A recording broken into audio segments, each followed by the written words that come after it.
네, 6인의 마감 전략입니다. 화면을 통해서 정리하면서 또 전문가 연결해서 내용 들어보도록 하겠습니다. 자, 먼저 3인의 마감 전략부터 보시죠. 박동희 전문가입니다. 1900포인트 이하에는 과매도권이다. 주식 비중을 늘리겠다. 확대 전략을 금요일 마감 전략으로 주셨습니다. 윤종빈 전문가는 실적주 중심으로 매수한다. 네, 믿을 건 실적이다. 이렇게 또 강조해 주셨고요. 김남호 전문가는 낙폭이 컸던 IT와 경기 민감주는 단기적으로 접근함이 유효하다.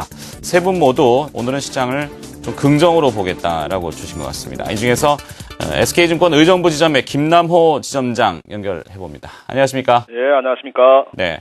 자, 좀 접근해봐도 괜찮겠습니까? 주말 무슨 일 나오지는 않겠죠?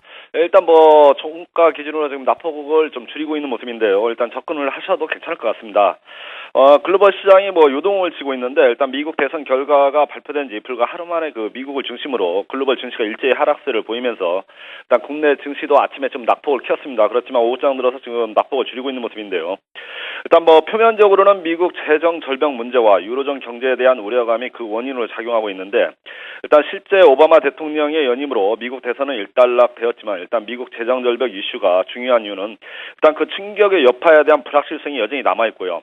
그 시기가 오늘 1월부터 나타날 가능성이 높고, 정도 차이는 있겠지만 실질적으로 미국 재정 지출이 줄면서 미국 가계의 가처분 소득이 줄어들 수밖에 없기 때문에 현재 발표되는 그 경제 지표들이 긍정적으로 나오고 있습니다. 그렇지만 긍정적이더라도 내년 1분기 경기에 대한 불확실성이 좀 남아있기 때문에 글로벌 투자 심리에 실질적으로 부담을 주면서 국내 증시도 그 영향선을 벗어나지 못하고 있습니다.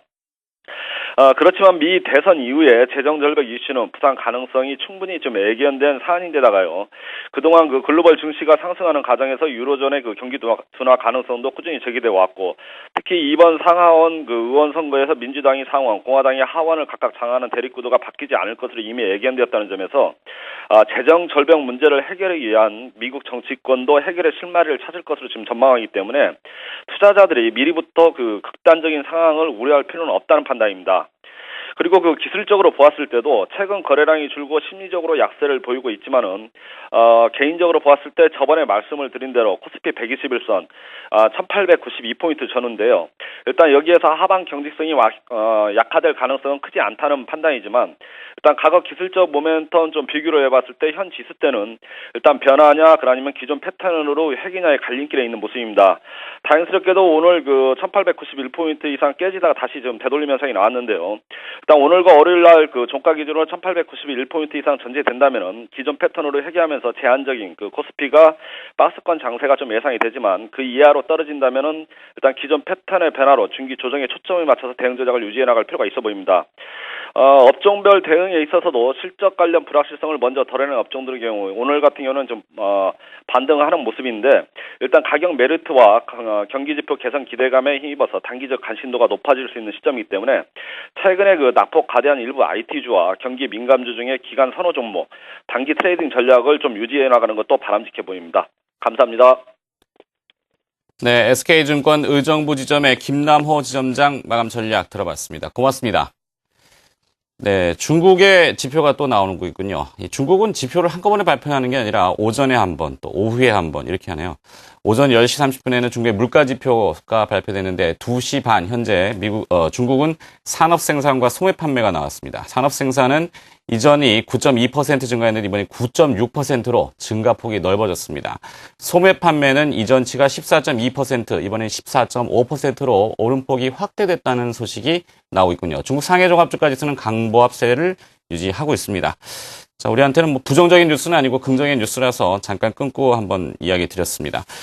자, 이번에는 나머지 3인의 또 마감 전략을 들어보도록 하죠. 네, 김춘석 전문가입니다. 소비 시즌이 기대된다. 연말 소비 시즌 IT와 가전, 반도체에 관심을 두겠다라고 했습니다. 이현상 전문가는 낙폭이 컸던 실적 개선주 관심 두겠다고 합니다.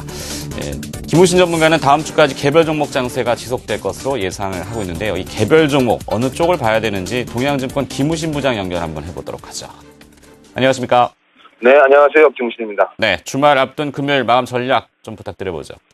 네, 어제부터 시장이 많이 흔들거리고 있습니다. 오바마 대통령 재선이 성공됐음에도 불구하고 미국 경제의 그런 어떤 그 재정 절벽에 대한 우려감 이런 부분들이 시장에서 어떤 쉽지 않은 그런 모습들을 좀 제공을 하고 있는데요. 역대 미국 대통령 선거 이후에는 단기적으로 조정을 좀 보였다가 한 달 정도 되면은 그 부분들이 모두 다 회복되는 모습으로 보여지고 나와주고 그다음에 상승으로 반전됐던 그런 통계적인 자료가 있습니다. 그런 부분을 본다면은 지금 미국 대선하고서 한 이틀 정도 내린 이 부분은 결과적으로 시간이 약 한 달 정도 지나고 나서 보게 된다면 다시 제자리 또는 플러스권으로 반전될 가능성이 통계적인 부분으로 높다라고 볼 수가 있겠죠.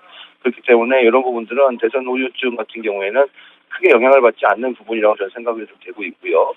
그런 부분을 우리 시장에서도 염두를 해두고 있는 것인지 일단 1900선에 대한 지지력은 상당히 좀 강하게 나오고 있고 코스닥 시장 흐름도 상당히 좀 강하게 나오고 있습니다.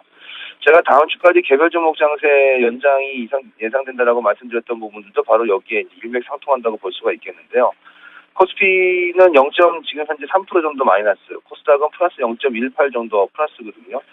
장중에 시작했을 때 모습이든 장중에 올라오는 탄력이든 코스닥 쪽의 흐름들이 조금 더 강하게 지금 들어오는 모습을 봤을 때는 일단은 대형주에 약간 부담스럽더라면 개별 중소형주 쪽으로 들어오는 흐름들이 있다라고 보여지고 있고요. 기관들의 흐름들도 역시 오늘 코스피에서는 96억 정도 매수지만 코스닥에서는 거의 300억 가까이 매수이기 때문에 기관들이 매수하는 그런 부분들이 좀 진행이 될 것으로 보여지고 있습니다. 왜냐하면 다음 주 14일까지는 3분기 실적을 마감하는 이 분기 보고서가 나오는 시점이고요. 특히나 개별 종목 같은 경우에는 어떤 이런 분기 보고서의 그 실적이 주가에 지대한 영향을 미칠 수 있는 그런 부분들이기 때문에 아마 그런 부분들까지 포함을 해서 기관들이 개별 중소형주 쪽으로 일단 실적이 좋은 개별 중소형주 쪽으로 지금 매기가 몰리는 게 아닌가 싶습니다. 예를 들어서 뭐 삼천리 자전거나 마크로젠 같은 종목들은 실적 발표하고 나서부터 지금 주가 흐름이 상당히 긍정적인 모습을 보여주고 있거든요.